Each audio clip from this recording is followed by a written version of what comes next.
Hello and welcome back to yet another session of Target JEE Advanced brought to you by the team here at Byju's. In today's session, we are going to look at sequences and series.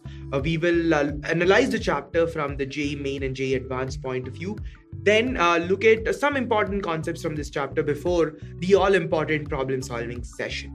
So, sequences and series. Well, this is another algebra chapter and a chapter from which questions always appear in the examination. When it comes to the main examination, inevitably one question definitely comes from sequence and series every year. But there have been years in the past when more than one question has appeared in some of the papers. So, this is an important chapter and this is a relatively easy chapter. Just that this chapter is a little high on arithmetic, so the tendency of you going wrong are higher here than most of the other algebra chapters because of the arithmetic that is involved in this particular chapter. So a quick analysis of the number of questions which came in the main examination are generally, broadly speaking, the topics from which these questions appeared. So in 2013, we had just one question, and that question was based on arithmetic or geometric progressions. In 2014, there were a couple of questions. One question was from geometric progressions. Another question was a summation question, a question which was based on series rather than sequences. 2015 too saw a couple of questions, and this year too one question was based on series, wherein you had a summation of some terms, not necessarily a geometric series or an arithmetic series, but which could be converted to one of these and then solved. And then there was one question based on means. Arithmetic mean was tested in the other question in 2015. When it comes to 2016, there were again a couple of questions, and the questions were again from geometric progressions and the concepts of series. 2017 saw a drop in the number of questions. There was only one question in 2017, and this question actually was more of a functions question, but of course it had the concepts of series involved as well. So 2017 was a year when relatively fewer questions came from sequences and series.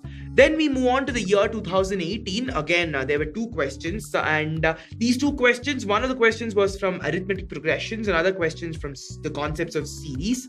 And in 2019, in most of the papers, there were two questions. And again, these two questions were broadly from either arithmetic progressions or the concepts of series. So in the main examination, series is a very important concept. And we find a lot of questions appear year after year from series.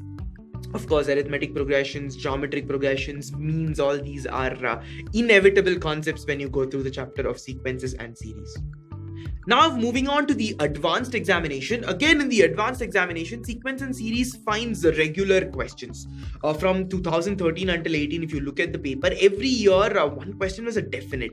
There were few years when there were more than one question. So 2013 was one such year when there were two questions, one an MCQ question, a single correct answer type of question, and one an integer type of question. And the MCQ was on the concepts of series, and the single correct answer was on the concept of geometric progressions. 2014 saw just one integer type of question, and this was again based on the general term of an arithmetic progression. Or also the concepts of sum of an arithmetic progression was also involved in this particular single question, which came from the chapter on sequence and series. 2015 also saw just one question, and this question was again based on general term of an arithmetic progression. 16-2 saw just one question, an MCQ question, which was based on sum of an AP. 2017 saw an increase in the number of questions. In the main, there was just one question, but in the advanced, there were two questions, one integer type of question and one single answer type of MCQ. Well, the questions were from general terms of an AP and another question which was based on a series. And of course, this question had a continuation which actually dealt with the integration as well. But predominantly, that question involved the concepts of series. So this question will be classified under the broad umbrella of sequences and series. 2018 also had just one integer type of question, and that was based on the arithmetic progression, wherein we had to play around with the general term of an AP. So again, sequence and series will always find questions. These questions tend to be not very difficult, but they tend to be lengthier questions, and questions where you can tend to go wrong because of the arithmetic that is involved in these questions. Let's quickly look at the concepts which are important. Not many concepts, very simple concepts are there in this chapter, but the question types are varied, and again, questions tend to be lengthy. So let's quickly look at the concepts and then solve some questions. The chapter on sequences and series begins by looking at the general definition of a sequence, and then we move on to what a progression is, and of course land very quickly at the most interesting concept, which is an arithmetic progression. Arithmetic progressions are not new. You've seen this since your 10th standard. So here we are not going to do anything new. We will just again reiterate the fact that general term of an AP is going to be a Tn is equal to a plus n minus 1d, where a is the first term, d is the common difference. Look at the sum of an AP, and that's about it. There's nothing really new. New types of questions of course appear, but concept wise there is nothing new. Geometric progression is the next topic, and this is sort of new in your 11th standard because you've not seen geometric progressions in the CBSE 10th standard syllabus. So in geometric progressions, again we're going to follow the same trend. We're going to derive the expression for a general term of a GP, a Tn equal to a times r to the power n minus 1, and then look at the sum of n terms of a GP with a as its first term and r as its common ratio. Then we look at one more type of progression, which is called as the harmonic progression, wherein if A, B, and C are in harmonic progression, then the reciprocal 1 by A, 1 by B, and 1 by C, they are in arithmetic progression. Most of the questions which come from HP can actually be solved using the concepts of AP. So in fact, there is not much need for you to know the general term of an HP, the sum of an HP. There are expressions which are pretty complicated for these things, but these are really not necessary. You can always solve an HP question using the concepts of AP. Then when we talk about geometric progression, we also talk about an infinite geometric series. In an infinite geometric series with its common ratio less than 1, we can actually find the sum of this particular series with Sn equal to a divided by 1 minus r, where r is the common ratio and a is the first term. This is again a very important concept, and a lot of questions generally test your understanding of sum of an infinite GP. Then now we look at some concepts which are actually very important. We look at the concept of means. So there is an arithmetic mean, or well, there is geometric mean. And the relation between arithmetic mean and geometric mean is probably the most important result that this chapter is going to give you. Because AM greater than or equal to GM is a concept that's going to find applications across 11th and 12th standard syllabus. A lot of places where you will least expect AM greater than GM to be applied, those questions can actually be solved using these things. If you come across an inequality question wherein you are absolutely clueless about what to do, try using AM greater than or equal to GM. You might reach somewhere. So AM greater than or equal to GM, I would say, is the single most important contribution of this chapter towards your 11th and 12th standard mathematics, because that's going to find applications everywhere, and that's going to be a result that is going to come into your aid more times than not in your JEE Main and Advanced examination. Of course, then we look at series. We've already spoken about some series when we looked at arithmetic progressions and geometric progressions. We look at the sum of AP and sum of GP. They become nothing but arithmetic series and geometric series, and of course infinite geometric series. All these are very interesting. But then we look at series which has to do with natural numbers. So we look at the sum of the first n natural numbers, sum of the squares of the first n natural numbers, and sum of the cubes of the first n natural numbers. Derive these relations, and these are very, very interesting. There's one last concept which is based on arithmetico-geometric progressions. It's a combination of arithmetic progression and geometric progressions. There are some set formulae to solve these arithmetic and arithmetico-geometric progressions questions, but there are always tricks to convert AGP questions into a GP type of questions, and if possible, try and solve that so that you reduce the number of formulae that you need to remember. Well, of course, if you can remember more formulae, go ahead and remember the formulae for AGP, because that will definitely save your time in the examination. So sequence and series is a very important chapter. The single most important concept is going to be AM greater than or equal to GM. Other than that, the concepts are easy. Number of variety of questions are available, and these questions tend to be high on arithmetic. Let me solve a few questions for you and show for you that this chapter is actually a little high on arithmetic. So here's the first question.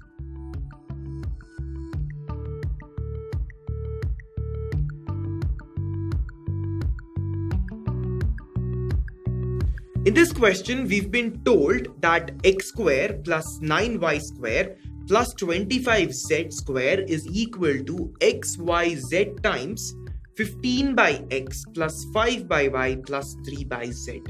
The objective in this question is to find out which series x, y and z are in, or which series 1 by x, 1 by y and 1 by z are in. So let's try and find out this. First thing I'm going to do is I'm going to expand my right hand side. So the right hand side is going to be 15 times yz plus 5 times xz plus 3 times xy. Now if you closely observe the right hand side, you will see that you can write this in a different way. You can write this as 3y times 5z plus x times 5z plus x times 3y. And the left hand side is nothing but x square plus 3y the whole square plus 5z the whole square. So looking at the left hand side, you can that is from where I got the idea of writing the right hand side the way I have written it. Now what I am going to do is I am going to bring everything on the right hand side into the left hand side and write this as x square plus 3y the whole square plus 5z the whole square minus 3y into 5z minus x into 5z minus x into 3y, and all of this will be equal to 0. Now if you closely observe the left hand side, what we have is, suppose x is a, 3y is b and 5z is c. I have a square plus b square plus c square minus bc minus ac minus ab, and this is equal to 0. Now we have a standard algebraic identity which is nothing but a cube plus b cube plus c cube, and if you subtract 3abc from this, what we get is we get a plus b plus c multiplied by a square plus b square plus c square minus ab minus bc minus ca. Now we know that this term on the right hand side here is what was the left hand side of the simplified form of the expression that was given to us, and we know that this is equal to 0. So if a square plus b square plus c square minus ab minus bc minus ca equal to 0, then conveniently we can say that a cube plus b cube plus c cube minus 3abc is also equal to 0. So what if we have a cube plus b cube plus c cube minus 3abc equal to 0? We can write this as a cube plus b cube plus c cube equal to 3abc, right? This is what we can rewrite this as. And if I bring the 3 onto the left hand side, the denominator of the left hand side, I can write this as a cube plus b cube plus c cube divided by 3. Now this is like an arithmetic mean, isn't it? This is like an arithmetic mean, and this is equal to a into b into c, which can be written as a cube into b cube into c cube, the cube root of all of this, which is like the geometric mean. So now in this case we have arithmetic mean equal to geometric mean, and that is only possible if a cube equal to b cube equal to c cube, and considering the real roots of this, we will get a equal to b equal to c. And we know what a, b and c are. My a is nothing but x, so x is equal to b is nothing but 3y, and c is nothing but 5z. So I get x equal to 3y equal to 5z, and let's say this is equal to some constant k. So then what do we get? We get that x equal to k, y equal to k by 3, and z equal to k by 5. Well, k by 3, k by 5, they don't form any sort of a series that we are aware of, not arithmetic, not geometric. Maybe they do form a harmonic because x is k upon 1. So if I take the reciprocal, 1 by x is 1 upon k, 1 by y is 3 upon k, and 1 by z is 5 upon k. And clearly this 1 by x, 1 by y, and 1 by z are in an arithmetic progression if you consider a common difference of 2 by k. So we can say that 1 by x, 1 by y, and 1 by z are in arithmetic progression, or x, y, z are in harmonic progression. So the correct answer to this question is that x, y, and z are in harmonic progression, or 1 by x, 1 by y, and 1 by z are in arithmetic progression.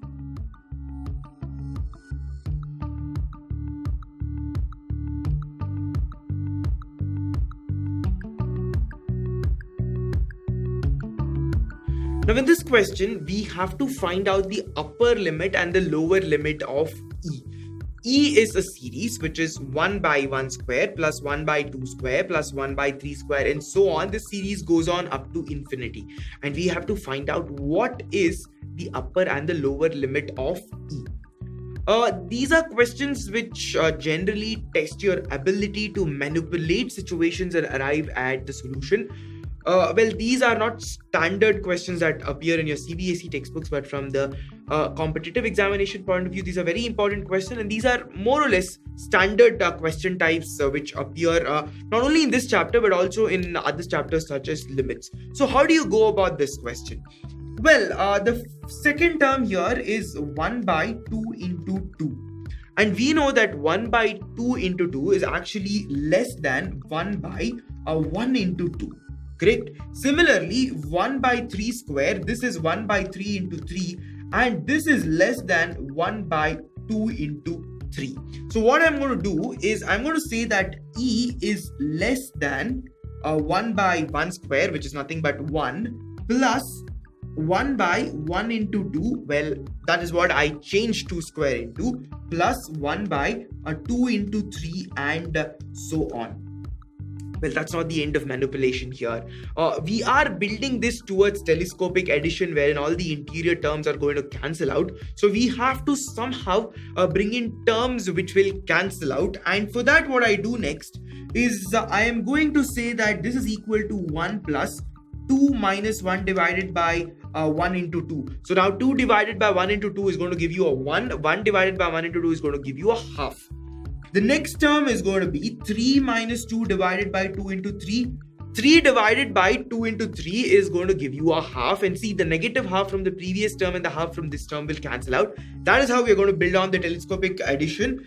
So if you look at the next term would have been 4 minus 3 divided by 3 into 4. The negative 1/3 from the second term will cancel out with the positive 1/3 from this third fractional term, which would be actually the fourth and the third and the fourth terms of this particular series respectively. So that's where my telescopic addition is going to come into picture. So in fact, I'm going to get E is less than 1 plus, well, we had 2 divided by 1 into 2, which is nothing but 1, minus we had 1 divided by 1 into 2, which is a half, plus a half minus a third, plus a third minus a fourth, and this goes on up to infinite terms. So all of these terms are going to get cancelled out all the way till infinity. The last term is going to remain, but that last term is going to be 1 divided by a very huge number, which is anyway very close to 0. So I can conclude that E is going to be less than 2. So this is one of the correct answers to this question. Remember, multiple correct answer kind of questions have partial marks today. So you can stop here and get partial marks for the question and move ahead if you don't have time and if you feel you don't want to attempt this question any further. But you've cracked the hardest bit of this question. Now you might as well solve the rest of this question. It's pretty similar to what we've done here. So we have E to be equal to 1 upon 1 square plus 1 upon 2 square plus 1 upon 3 square, so on. So we have actually found out the upper limit of E. So E cannot be greater than 2. Now we have to find out the lower limit. We're going to use the same technique. What I'm going to do is 1 upon 2 square is actually greater than 1 upon 2 into 3. And 1 upon 3 square is greater than 1 upon 3 into 4. It's just the other way around of whatever we did previously. So I can write E is actually greater than 1 plus 1 upon 2 into 3 plus 1 upon 3 into 4 and so on all the way up till infinity. Again, use the same technique. You can write this as 1 plus 3 minus 2 divided by 2 into 3 plus 4 minus 3 divided by 3 into 4 and so on. So what you will end up with is the fact that you will have E to be greater than 1 plus a half minus a third plus a third minus a fourth and so on. So you will get E to be actually greater than 3 over 2 because all of those terms are going to cancel out. So E is greater than 3 halves, which is actually 1.5, and E is less than 2. So the correct answer to this question is the fact that E is less than 2 and E is greater than 3 over 2. But if you mark these two answers and go ahead and try and solve the next question, you're not going to get full marks for this question because in the option, one of the options says that E is less than 3. If E is less than 2, then actually E is also less than 3. So E is less than 2, E is less than 3, and E is greater than 3 by 2. All of these are correct answers to this question. Do not forget to mark E less than 3 also as one of the correct answers to this question.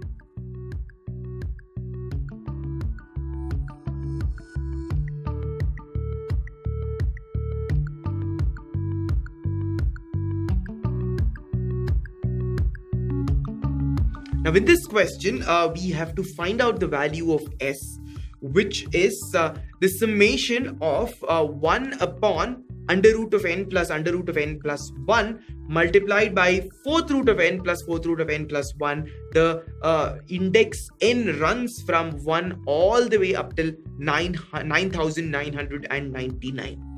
This is actually a very simple question. All that you have to do is rationalize the denominator. And what we are going to do is we are going to multiply and divide by the 4th root of n minus the 4th root of n plus 1. So if you multiply and divide by the 4th root of n plus the 4th root of n minus 1, what you will end up getting is the fact that you will rationalize the denominator completely. If you don't believe me, see for yourself. So what will happen is you have summation n equal to 1 and n goes all the way to 9999, and you have the 4th root of n minus the 4th root of n plus 1 in the numerator. This is going to be divided by, well, you have square root of n plus square root of n plus 1 here.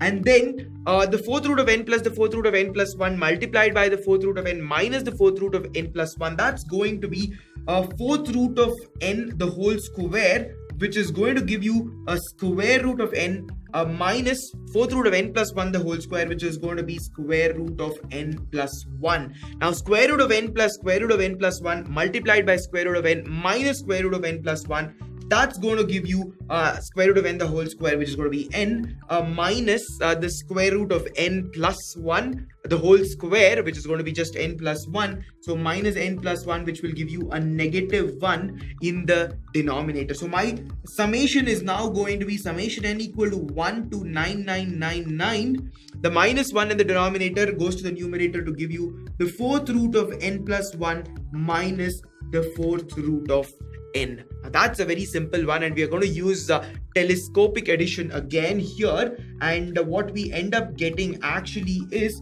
the 4th root of 2 minus the 4th root of 1 plus the 4th root of 3 minus the 4th root of 2 all the way up till the 4th root of 10,000 minus the 4th root of 9999. Look at the pattern. The first term cancels. The first term cancels with the fourth term. The third term will cancel with the corresponding terms from the next thing. It's going to cancel out with the 3 terms which are after it.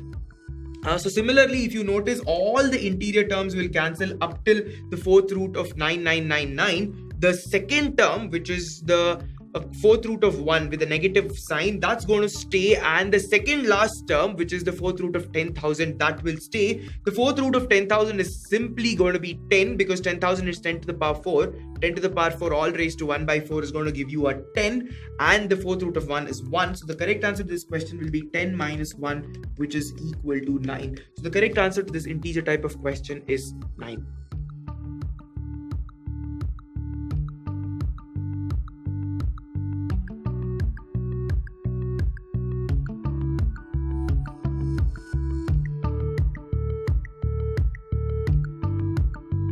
Here we've been given a couple of geometric series, and in both these series the first term is the same. So we have a plus ar1 plus ar1 square all the way up till infinity, and a plus ar2 plus ar2 square all the way up till infinity. These are the two geometric series that have been given to us with the common first term. Further, it has been told that these two geometric series have all positive terms. So this means that r1 and r2 are also positive quantities.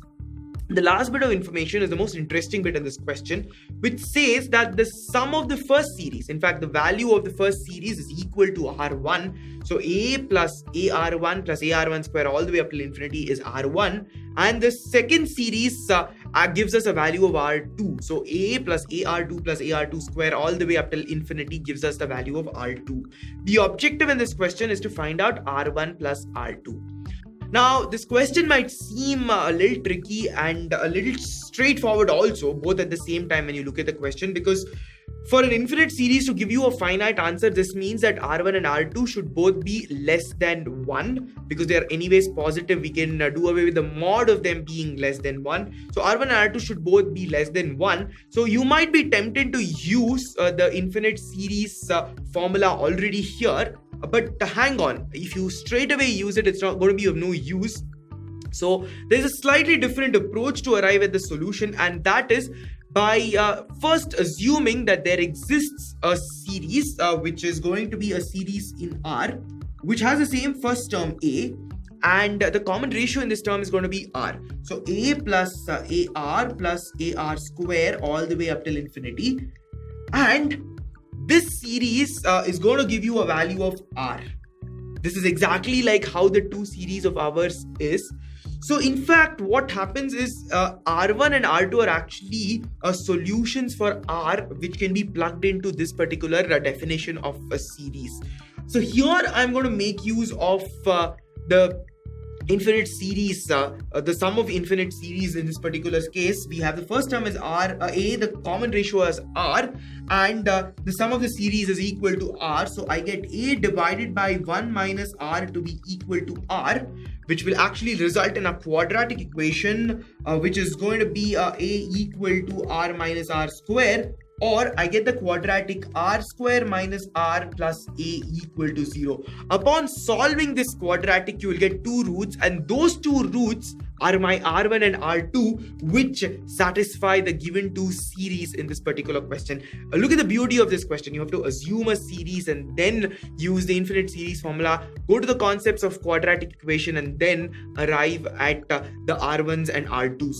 But we're not interested in finding out the values of R1 and R2. We are interested in finding out what is the sum of R1 and R2. And this is a quadratic equation whose roots are R1 and R2. So we can very easily find the sum of the roots. R1 plus R2 will be equal to negative of the coefficient of R, which is minus 1, divided by the coefficient of R square, which is 1. So the correct answer to this integer type of question is just 1. Sum of R1 and R2 is 1. A very interesting question.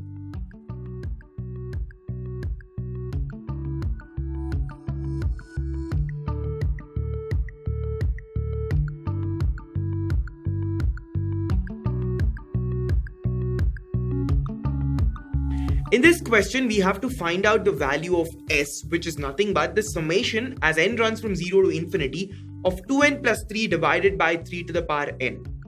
As soon as you look at this expression, you have to understand that you're going to deal with an arithmetico-geometric progression, because the numerator is 2n plus 3. That's going to form an arithmetic progression.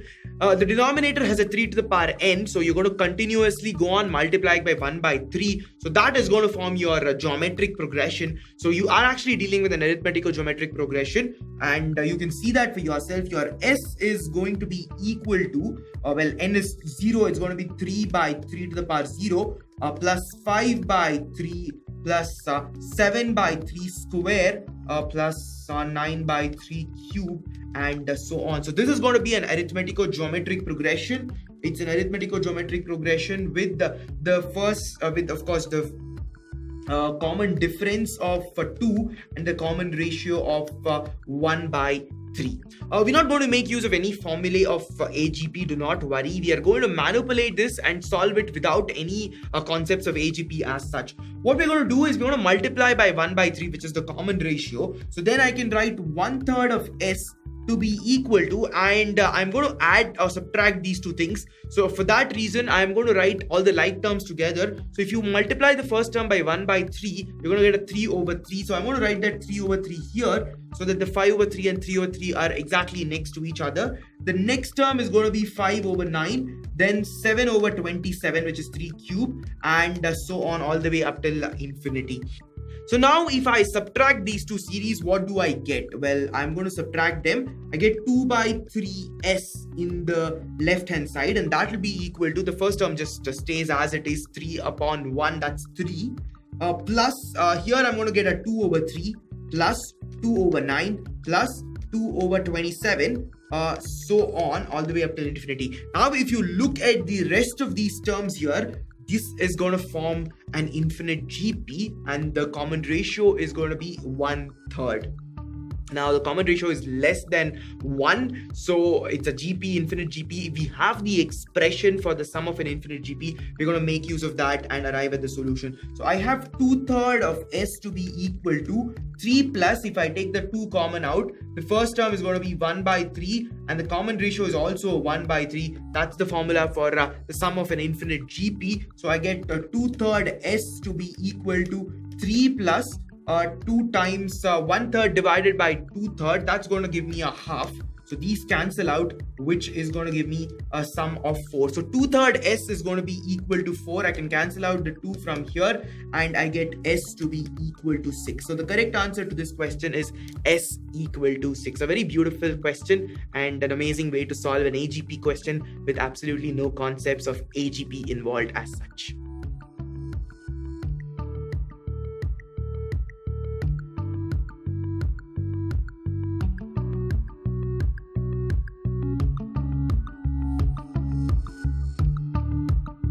Now we have a rather interesting question in which we've been told that the summation of 1 equal to 220, well, the innermost summation has an index of k running from 1 to j. The next summation has an index running from j of 1 to I, and the outermost summation has an index I running from 1 to n. The objective in this question is to find out the value of n. So let's try and solve this question systematically, step by step. The final summation is what we will tackle first. So summation I equal to 1 to n, summation of j running from 1 to I, we're going to keep it as it is. And summation 1 is actually equal to j itself, because summation of k running from 1 to j of 1, so we have j ones there, so that's going to be j itself. This is equal to 220. So summation j with j running from 1 to I, that is going to be equal to I into I plus 1 divided by 2, and that's equal to 220. So in fact, now I can rewrite my summation as summation I running from 1 to n, I square plus I, and this is equal to 440. The 2 being a constant, I bring it on to the other side. So summation I square plus I with I running from 1 to n equal to 440. We have to find out the value of n. So now summation I square is nothing but n into n plus 1 into 2n plus 1 all divided by 6. Summation I is nothing but n into n plus 1 divided by 2, and this is equal to 440. So I'm going to take n into n plus 1 divided by 2 common out. And then I can write this as 2n plus 1 divided by 3 plus 1, and that's equal to 440. So I have n into n plus 1 into 2n plus 4 divided by 2 into 3 to be equal to 440. I can cancel out one of the 2's with the 2n plus 4 because it has a common factor of 2. So what I will eventually get is n into n plus 1 into n plus 2 is equal to 1320. So the product of the 3 consecutive integers has to be 1320. Can you think of any such pair of integers, 3 consecutive integers giving you 1320? Well, 1320 is nothing but 10 into 11 into 12, because 11 12s are 132, multiplied by a 10 you get 1320. So my value of n should be equal to 10 because my 3 consecutive integers are 10, 11 and 12, which upon multiplying give me 1320. Very simple, straightforward question. It's just going to make you use the summation of I square again and again and do a little bit of manipulation, and then you're of course arriving at the solution in a pretty nice and systematic way.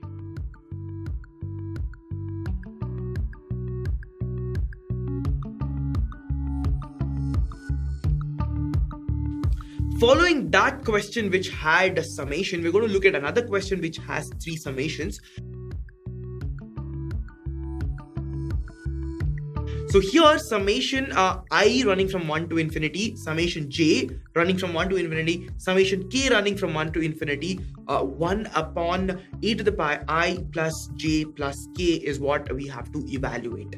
It's a very simple question. We have to just do it systematically again. So what I'm going to do is I'm going to first take a look at the innermost summation. So I equal to 1 to infinity summation j running from 1 to infinity, and then summation of k equal to 1 to infinity.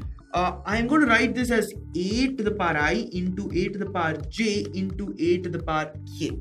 So if you look at this particular case here, in the first summation, the innermost summation, I and j will act as constants because they are not going to be varying, only k will vary. So this is actually an infinite GP. Further in the question, we've been given that the modulus of a is actually greater than 1. So this is an infinite GP with a common ratio to be less than 1. So you can actually find out the sum of this infinite GP. So what will I end up getting? So I have summation I running from 1 to infinity, summation j running from 1 to infinity.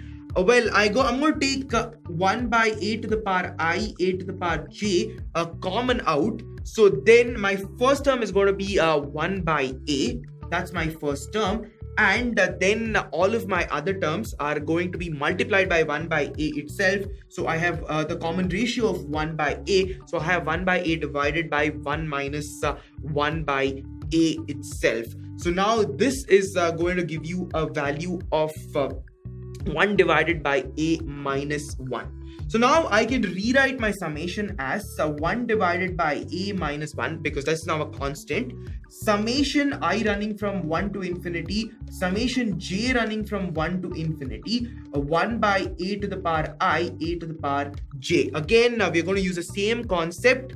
This in this innermost summation here, a to the power I will be a constant, just a to the power j is going to vary. So this is again an infinite GP. So if I take 1 by a to the power I as a common term out, my first term will be 1 by a, and my common ratio is also going to be equal to 1 by a. So I get 1 by a minus 1, summation I running from 1 to infinity, 1 by a to the power I, and I again have 1 by a divided by 1 minus 1 by a. So again going to give me a 1 divided by a minus 1, which is going to be taken common out. So I get 1 divided by a minus 1 the whole square, summation I equal to 1 to infinity 1 by a to the power I. So this will give me an answer of 1 divided by a minus 1 the whole cube. So the correct answer to this question is 1 divided by a minus 1 the whole cube.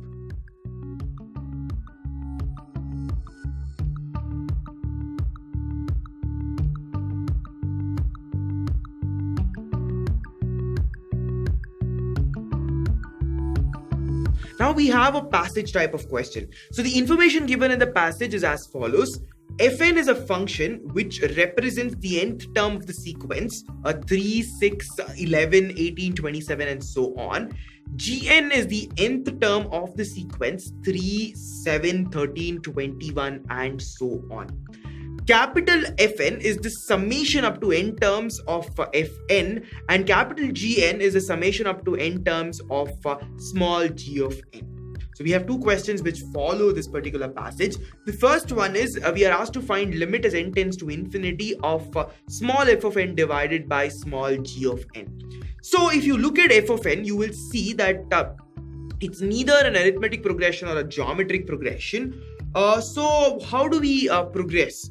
Well, what we see is the 6 minus 3 is equal to 3, 11 minus 6 is 5, 18 minus 11 is 7, 27 minus 18 is 9. So the difference of consecutive terms are 3, 5, 7, 9, and this is an AP. So the difference of the consecutive terms is an AP.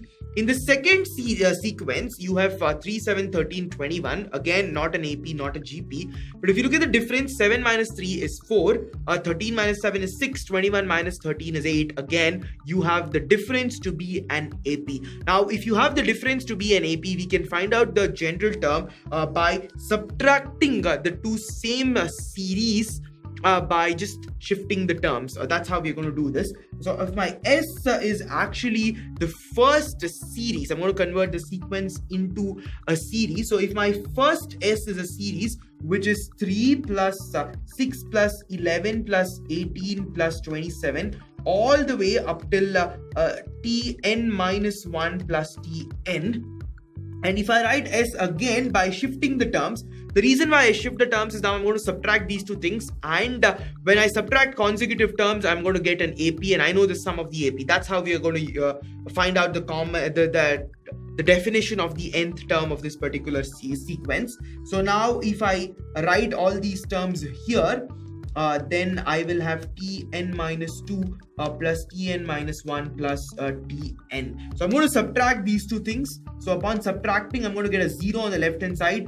3 plus 5 plus 7 all the way up till Tn minus 1 minus Tn minus 2 plus Tn minus Tn minus 1 minus a Tn. So up to here, the terms which are in bracket, there are n minus 1 terms there, and these n minus 1 terms are in an AP with the first term being 3 and the common difference being 2. So using the sum of an AP, I will get I'm going to take the Tn to the other side and then use sum of an AP. So Tn will be equal to 3 plus, well, the sum of this is going to be, there are n minus 1 terms, so n minus 1 divided by 2, 2a is going to be 6 plus, there are n minus 1 terms, so n minus 2 times the common difference, which is going to be equal to 2. So the 2's will cancel out here, and I have 3 plus n minus 2, which is nothing but n plus 1. So my Tn is going to be equal to 3 plus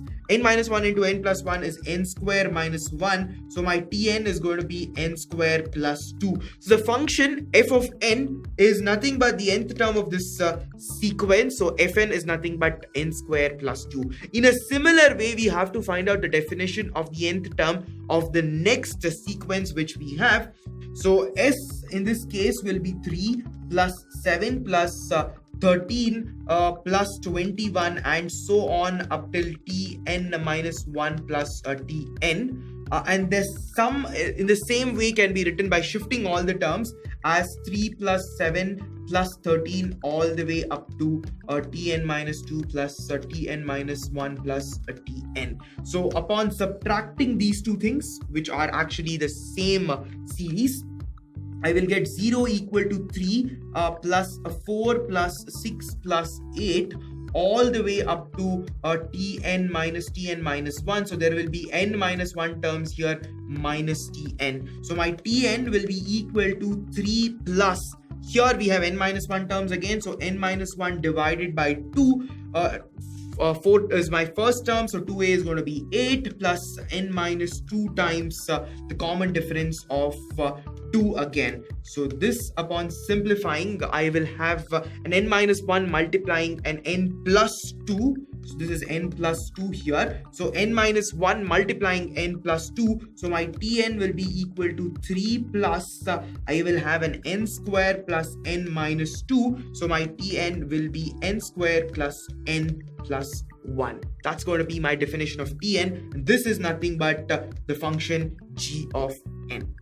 So the objective in this question is to find out limit n tending to infinity of f of n divided by g of n. Well, my f of n was n square plus 2 g of n. G of n is n square plus n plus 1. So what will I get the answer as? Well, this is limit n tending to infinity of this term here.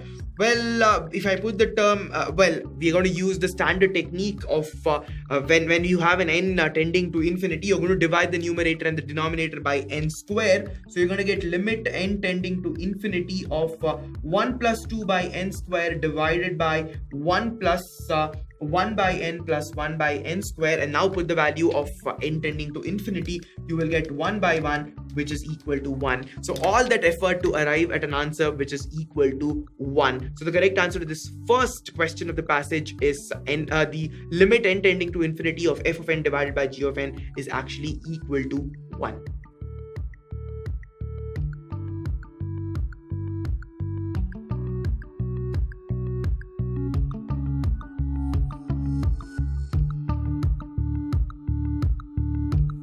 So in the second question of the passage, we have to find limit n tending to infinity capital F of n divided by capital G of n. Now what is capital F of n? That's the summation up to n terms of f of n, and capital G of n is summation up to n terms of small g of n. So let's find out the expressions for these two things.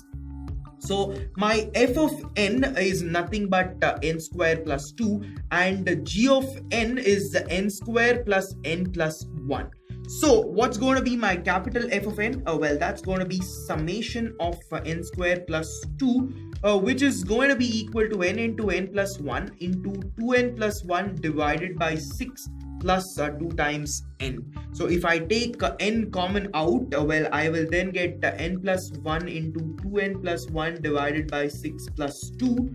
Take a common factor of 6 in the denominator, I get n divided by 6 multiplied by, if you open the bracket, you get 2n square plus 3n plus 1, and you're going to get a 12 here. So this is going to be nothing but 2n cube plus 3n square plus 13n divided by 6. That's going to be my capital F of n. In a similar way, we are going to find out what capital G of n is going to be. So my capital G of n, well, this is going to be summation of n square plus n plus 1, which is going to give you n into n plus 1 into 2n plus 1 divided by 6 plus n into n plus 1 divided by 2 plus n. Again, we're going to take the n common out, and I'm going to multiply n plus 1 with the 2n plus 1. We've already done that. That's going to give you 2n square plus 3n plus 1 divided by 6 plus an n plus 1 divided by 2 plus 1.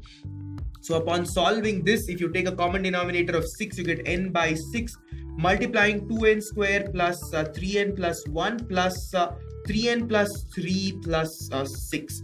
Upon simplifying all of this, you're going to get 2n cube plus 6n square plus 10n divided by 6. So this is going to be my capital G of n. The objective in this question is going to be to find limit as n tending to infinity capital F of n divided by capital G of n. Well, that's going to be limit n tending to infinity. Well, my capital F of n is 2n cube plus 3n square plus 13n. So that is 2n cube plus 3n square plus 13n, all divided by 6. That's going to be divided by my G of n, which is 2n cube plus 6n square plus 10n, all divided by 6. So my divided by 6 will cancel out. And now I have to find limit n tending to infinity. Again, a very simple limit question, n tending to infinity. You divide the numerator and the denominator by n cube. So you're going to get limit n tending to infinity of 2 plus 3 by n plus 13 by n square divided by 2 plus 6 by n plus 10 by n square. So as n tends to infinity, 1 by n and 1 by n square will go to 0. So you'll get the answer 2 by 2, which is again equal to 1. So the correct answer to both the questions of the passage are equal to 1. Both the limit n tending to infinity, a lowercase f of n divided by lowercase g of n is 1, and limit n tending to infinity of uppercase f of n divided by uppercase g of n is also equal to 1. Well, these weren't really difficult questions. These were questions where you had to actually work out things very systematically and make sure that you don't commit any kind of computational errors. These are rigorous questions where there are no shortcuts available. You just solve them systematically and arrive at the solution.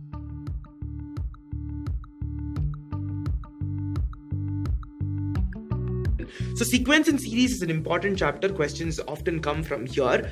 Not many shortcuts are available in this particular chapter. Rigorous working out is important.